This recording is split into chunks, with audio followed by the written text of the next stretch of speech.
A former sunbed lover who used to deliberately get sunburn has shared shocking pictures of how her battle with cancer left her with a giant hole in her face. Elaine Sheaf needed 15 grueling procedures since her facial tumors were diagnosed in 2013. She believes the cancer was caused by her use of tanning beds 4 decades ago. The 62-year-old, from Rochester, Kent, has also had skin grafts from behind her ears, thighs, shoulders and even eyelids in an attempt to reconstruct her face after the tumors were removed. Doctors had to repeatedly cut away bigger and bigger chunks of Elaine's face as the malignant melanoma spread, even shaving away large portions of her cheekbone as the tumor went deeper. Despite the extreme operations, Elaine and her husband, Jeff, 64, were told that the stage 4 cancer had tragically spread to her lungs after 2 nodules were found by a PET scan. The couple are hoping the raw images of her treatment and the alarming impact the disease had upon her face will shock people into avoiding sunbeds, which they believe were one of the main factors behind her cancer.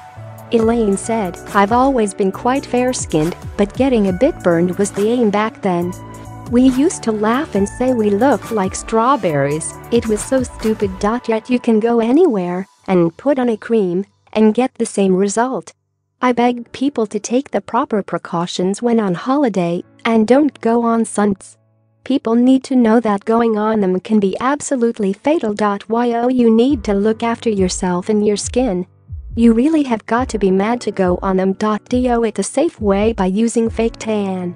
Even today I went outside and the sun was beaming, and I couldn't even walk in it because I was so terrified." In 1995, Elaine developed a small pea-sized mole on her cheek, but says doctors claimed it was nothing to worry about. After bumping into an old friend she hadn't seen for years in 2013, she pointed out the mole to Elaine, claiming it had grown since they'd last seen each other. It was that moment that made Elaine realize the mole had grown over time, become irregular in shape, and was approximately the size of a 2-pound coin.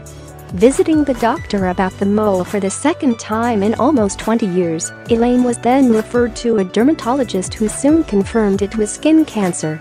Over the next 4 years, Elaine has faced surgeries, biopsies, intensive radiotherapy and ultimately, the realization that it has spread to her lungs.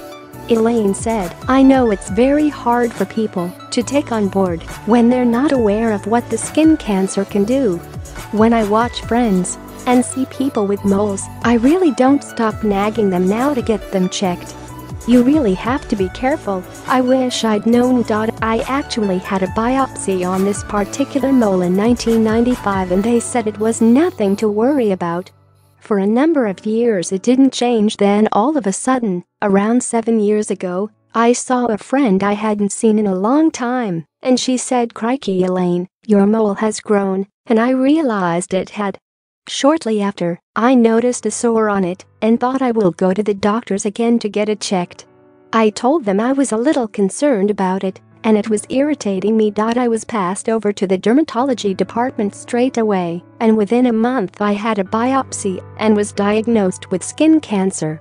From 1995 to 2013 it had grown from a small domino sized to around an inch. I didn't really notice it had changed because I saw it every day, but it was only when someone else noticed it that it hit me that it had changed quite a bit. In the end, it had gone from a circle like a freckle to a more jagged shape, and that's one of the signs too. It was never painful, just a bit itchy. I'd rub it all the time, but never thought anything of it until that friend pointed it out. In 2015, I started radiotherapy for 2 years and had surgery too. I would come back from surgery, get back home, and think it was getting better. Then all of a sudden I'd notice a little black speckle at the bottom and ring the hospital back. Then they'd say, "No, that needs to come off immediately," and I'd have to go back. They'd have to cut really deep and shave some of my cheekbone away. In May this year, I had to have surgery on my forehead, which they didn't think was linked, but it had the same chance of changing. Then I had a biopsy on my chest for a rash, and I had to use what was like a chemotherapy cream on that. The ex-bank cashier was a gaping hole in her face following her treatment and says it has left her scared to leave the house. Despite being given special makeup from a department in the hospital, Elaine feels that her scarring is too extreme for it to work, and due to the loss of cheekbone her face is indented. Last month, she had to go through one of the hardest parts of her treatment, a lung biopsy, which was carried out while she was still awake. It followed a CT scan that revealed 2 nodules on her lungs. Vowing to never go through the procedure again, Elaine and Jeff went to the hospital for her results to find out the biopsy had been unsuccessful. She has now been offered a course of immunotherapy despite this. Elaine said, "I had to have a huge needle through my chest and into my lungs while I was awake, under local anesthetic. If they said to me tomorrow you are going to have to do that again, I'd say no way. When you're having surgery, what you don't hear or see doesn't matter, but when you're awake, it's horrendous. I could feel the needles as it went in and out of my chest around 20 times, and it gave me a panic attack. Part of my lip is known, so when I'm talking my lip doesn't really move. It stopped me going out.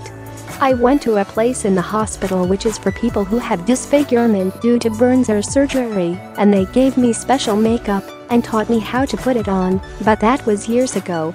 Now, even with makeup on, if I turn sideways my face is indented because my cheek has been cut away." Elaine is urging others to get any concerning symptoms get checked out. "I would say to anyone, if you are worried about a mole or something on your skin, don't let doctors tell you that it's fine, because if I had done that I wouldn't be here now," she said. "Stand your ground, because I should have done that 20 years ago." Jeff has supported his wife throughout her treatment and claims people in the street are often shocked by her scars. Jeff, a driver for a defense company, admits that the couple's friends used to have sunbeds in their homes, and one opened a sun shop, being totally oblivious to the danger of them. In her 20s, Jeff claims Elaine and her friends could go on sunbeds for an hour at a time, come off for a drink, and get back on them again. Now he has spoken of his heartbreak at seeing his wife suffer, and, despite being cautious to categorically say sunbeds caused the cancer, is urging youngsters to stay well clear of the machines. Jeff said, "These moles can just turn at any time, and the cancer can spread very quickly. It's a monster. My God, has she been through it? The photographs are horrendous. In those days they would go on the sunbeds for an hour at a time. Sometimes they'd go on them, say I'm hot, I'm getting a drink, then get back on them. I can't come out and say of course it was sunbeds, but skin cancer is primarily caused by sun damage. I think the original cause was when she was using them. She'd go on them about 3 times a week, and in those days people who opened up sun shops didn't have a clue. My friend had one in her house. The face is the worst place to have it. Jeff said it was heartbreaking seeing skin cancer ravish his wife's face. Our friend's daughter said to us a few months ago, "I've got a mole and it's itchy." Elaine took her to the doctors for them to have a look at it, and it was similar to Elaine's when it first started. It sounds awful, but some people will say they have skin cancer on their legs, and it's a little bit, and they get it cut out, but Elaine has it on her face. I think, Jesus Christ, why does she have it there? My wife's face is horrendous. I honestly think the sunbed kick-started it, but I can't be 100% certain because it's hard for the consultants to categorically say one thing was the cause. She hadn't used the sunbeds since she was in her 20s. We were sitting in a cafe a few weeks ago, and a man came up to us and said, "Have you been hitting her?" I just said to him, "You haven't got a clue." It's the worst place to have something like this for a woman, right on her face.